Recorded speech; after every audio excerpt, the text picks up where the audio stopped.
What did Jontay Porter do to get banned for life from the NBA? Let's talk about it.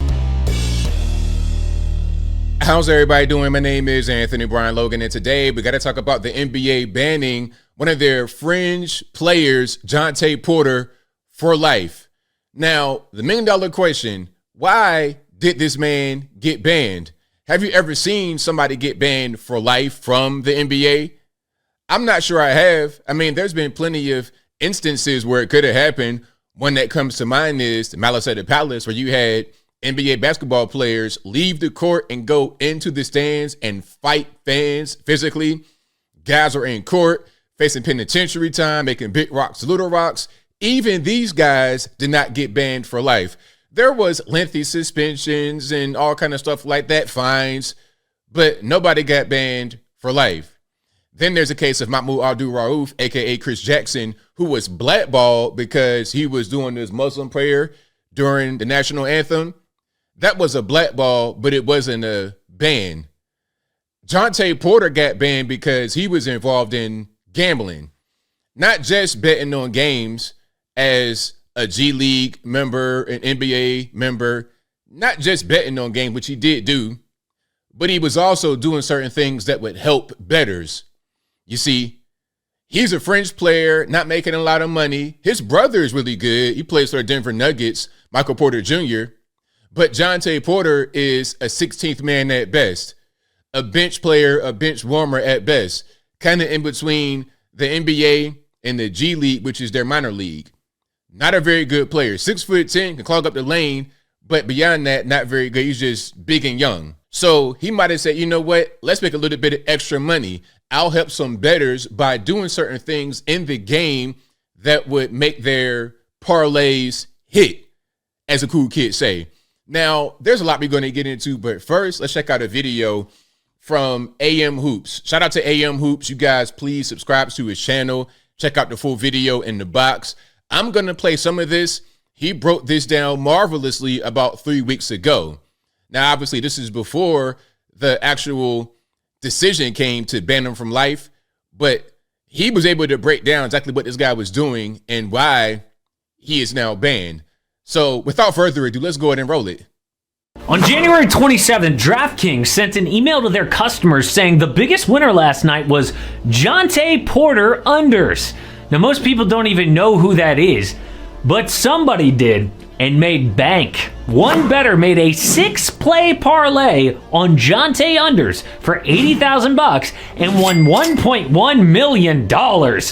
So the person bet $80,000 and was able to get $1.1 million. Clearly, this is cheating because Jontay Porter, as you're going to see, was doing certain things in the game to make sure that that parlay comes true. And then my question is, who was that person? Was it Jontay Porter himself under an alias? Was it a friend of his? Was it some kind of organized crime type situation? This is clearly cheating, and that's part of the reason why he got banned, because not only are you messing with the money, Jontay Porter, and this is a multi-billion-dollar industry, sports betting with a B, multi-billion-dollar industry, you're also trifling with the integrity of the game. If we don't ban you for life, people are going to think that our league is fake. So we can't have that. So you got to go. But I digress. Let's continue. Normally the cap is like a $1,000 to $2,000 bet on props, so this looked off. Then sure enough, March 20th, Jontay Porter unders won millions again. Something's going on. Sportsbooks alerted the NBA to suspicious betting activity, and Porter is now being investigated. When you watch the film, nothing stands out too much. A fringe player setting screens and stuff. Some people say he tried to miss this banked three. Look at that guilty Look at his face. It's like, oh man, I made it. I didn't want to make that. You know, I mean, that's crazy. Face when it goes in. But what about this? Tom Haberstroh pointed this out. Porter's number 34 in gold. At the end of the quarter, in position to get a rebound, but his man pulls away. Yes, he is safe. But then the ball bounces right to him. Instead of grabbing the board, though, what was that? He taps it to his teammate at the end of the quarter. Have you ever seen that before? Now, if he gets the rebound, that counts as a statistic. You get in the rebound. But if he just taps it away, then there's no rebound, I would suppose. which again, this points to him doing certain things in the game to make the bets hit. That's what he's doing. Now that was the third rebound of the game, and it's only the first quarter. The total's 4.5. So you can see Jontay go immediately to the coaches in the background and start pointing to his eye. So he left the game having re-aggravated an eye injury. Nowhere in the minutes he played did he get hit in the eye. He wasn't even on the injury report before the game. But maybe he got that bored and was like, 3 in the first quarter? I am out. A sportsbook employee told ESPN people were trying to do whatever they could to bet Jontay Porter props against the Clippers. And then just a few days ago, the same thing. We had a bunch of people trying to bet the under for more. So it looks like Jontay told people to bet his unders because that's what he could control. Maybe an organized crime person. Now they're going to get into, could be organized crime. Yeah, that's definitely possible because maybe, okay, Jontay Porter, again, he's not his brother, Michael Porter Jr., who's the actual star on the Denver Nuggets, or one of the stars alongside Joe Kitch and all these guys. He's not his brother. He's not making a lot of money. So maybe he got caught up in some debt, trying to be Big Willie, trying to match his brother. Gets caught up in debt. Organized crime says, hey, check it out. You got a big debt.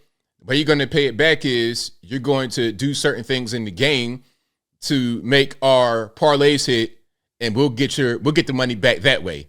That could be what's going on, but I have no way to prove that. What I do know is that there was an investigation. They found some irregularities. He did bet on games, and he was apparently doing certain things in the game to make some of the parlays hit. Now, what I'm going to do right now is check out this video from CNBC, and they're going to get a little bit deeper into some of the details. Check it out.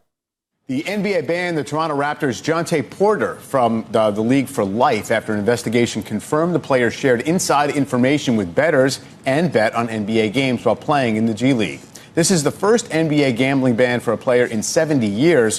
For more on this story, let's bring in Patrick Risch, director of the sports business program at WashU St. Louis. He's also founder and CEO of Sports Impact. Patrick, good to have you on this here. So, look, when I was a kid, Major League Baseball banned Mickey Mantle and Willie Mays for life in retirement because they were greeters at a casino for a little while. Obviously, we now have the leagues that are completely participating in sports betting, but they want to be able to convey that the games themselves are fair and there's no conflicts. Does this do it at this point for the NBA? That's definitely the goal. You got to send a message, because if they just would have given him a slap on the wrist, something like that, then that's going to incentivize others to try to do this, because the penalty is not really that severe. I believe it does. And one thing that comes into play here is the importance of analytics and technology. The last couple of months, I've been at a couple of different conferences. The MIT Sports Analytics in Boston just came back from the Sports Business Journal's World Congress of Sports out in Los Angeles. And you can't go to any of these conferences these days and not hear about conversations about analytics and technology and their role in helping leagues like the NBA sniff out these kinds of irregularities. It was a company in Vegas, US Integrity, that has a partnership with the league that provides some information that identified some of the irregularities that led to the outing of Mr. Porter. But should we just have to rely on essentially market surveillance? In the financial markets, you have people trying to monitor for unusual activity, and then they try to fill in the blanks and see what might be behind it. But you also have, compliance programs for the employees. You can and can't trade certain things, and they monitor that pretty closely. So is the NBA doing anything like that, where they're at the player level monitoring activity? I'm sure all of these leagues are educating players and providing information. It's difficult to track everybody's actions all the time, but I think with Commissioner Silver's coming down so hard, rightfully so, on Jontay Porter, this has to send warning signals, not just to any other NBA player. Because there's most certainly other players that are doing this. Absolutely. There's already been referees that have been caught in years past. That's already happened. I'm sure that there's other guys who have kind of dabbled in this, guys that are trying to bet, refs that are trying to bet, refs that have bet and already got caught. So this is a message more than anything else. This is an example. You guys, if you got it in your mind to try and bet and to try and do things to make the parlays hit, don't, because we're not going to tolerate it. That's what this was, 100%. but athletes across all sports. Now, one thing that Commissioner Silver mentioned is the regulatory standards that perhaps when you're talking about some of these marginal players, as Porter was, should there be more regulations on having these over-under bets? Because this is one of the things that tripped him up in this particular case, people betting on somebody that's a marginal player that maybe is looking to get rich quicker. If you take those types of prop bets out of the equation, then that hopefully further protects the league from these kinds of issues. Now, you know what's happening. I'm going to just leave it right there. There's more to it, but of course, I will link to everything in the box. And if you're on IG, there's a link in the bio. Go to the article on the website. But what's happening when you legitimize sports betting, this kind of thing will happen. You're going to have refs. You're going to have players trying to get on the action. You're going to have people outside influences. Like they were talking about the mob earlier. You're going to have some of those people try to lean on certain guys. There could be a lot going on when you're talking about sports betting that ruins the integrity of the game. It's a multi-billion-dollar industry. There's a lot of money to be made, but there's a bad side as well. It ultimately can delegitimize the integrity of the game. So at a certain point, it's like, what are we really doing here? And you got fantasy on top of that, plus the betting. It's a lot going on. I think that this field needs to be regulated a little bit more in order to protect the integrity of the game, because if not, we're just going to totally lose it.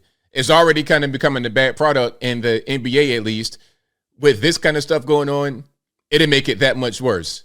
And I think I'll leave that right there for now. And what say you? What's your opinion about David Stern? Not David Stern, pardon me, RIP, Adam Silver banning Jontay Porter for life from the NBA because of the sports betting?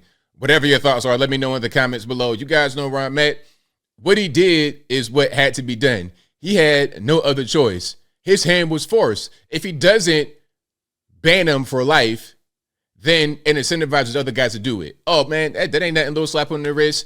And then people on the outside are going to be like, well, the league is fake. It's rigged. So what's the point of me participating in the betting? Why would I watch a game? For what? Why would I participate in fantasy sports? If it's all rigged, all I got to do is just try to influence guys, and then that'll be something else. If he gets a slap on the wrist, you're going to have others that are going to try to influence guys. Hey, cousin Billy on a Toronto Raptors, can you miss a shot at the end of the game? I got money riding on you. See, that kind of thing goes on. So this was a suspension to nip all that stuff in the bud, or at least try to stop the bleeding. But whatever your thoughts are, please let me know in the comments below. And that's all I got to say for this video. If you like what you heard, please comment, rate, share, and subscribe. Peace.